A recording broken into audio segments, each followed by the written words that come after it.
Hey guys, this is Megan, and this is my week 2 commentary and question discussion for COMM3433. And after Dr. Harrison's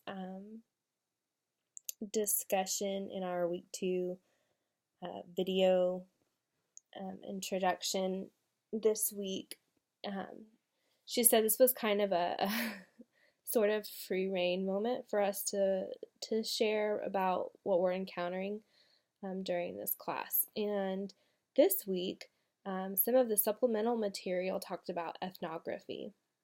And this is really something I'm very interested in, and something I would say that I have like a tiny shred of experience with. And so this week I wanted to take the opportunity to share with you guys a little anecdote about myself and about ethnography, and then also to pose a question about it. So if you haven't gotten a chance to read a few of the articles that Dr. Harrison included about ethnography, they're really easy reads and really interesting, so I would encourage you to do that. For the sake of this video, I will just tell you that ethnography is a descriptive study of a particular human society or the process of that study. So this would be like someone moving to a particular area, such as let me just read you an example. Sorry, guys. Margaret Mead was an American anthropologist, and she went and lived in Samoa to study Samoan culture. And so, obviously, she wasn't Samoan, but she tried to integrate herself into that culture in order to understand it.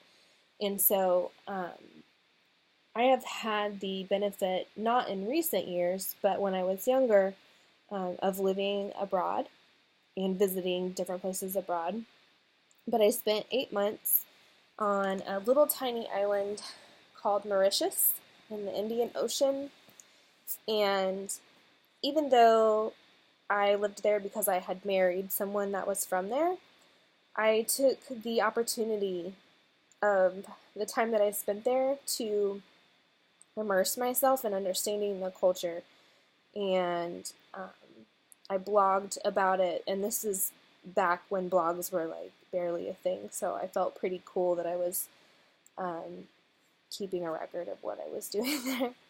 And it was also a time that I worked with the Anglican Diocese of Mauritius in sort of a missional way. And one thing about Mauritius that is incredibly interesting is it has such an interesting historical background, and it has been used in research studies to talk about the successful melting pot of cultures. It is not without its issues, and I definitely experienced the positives and the negatives of living there. But just to give you a really brief history, Mauritius was discovered by the Dutch. The dodo bird, coincidentally, was last found in Mauritius. It's now extinct,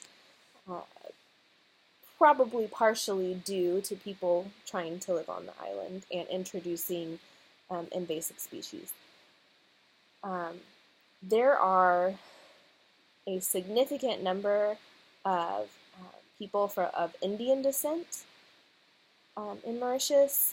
The French took over from the Dutch in the 1700s, and in the 1800s it was very common for the French aristocracy to have indentured servants from India and China, and so mostly India, and then also some from Africa, but it was actually a lot of Indians and Chinese. And so the island as we know it today has Indian influence, heavily Indian influence. There's a Chinese influence, obviously an African influence, and then a very small but wealthy European influence.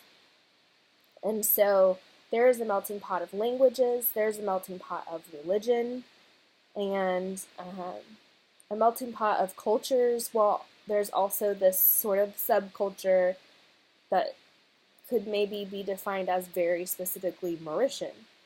And living there was super interesting for me. And when I was reading the articles about ethnography, it made me think about my time there and how I was trying to be immersed in the culture and understand the culture, but was probably also influencing the people around me, and definitely had my biases when trying to recount my experiences there. And so that's my little story about that. And my question that I want to pose about ethnography is ethnography in modern times has the benefit of technology.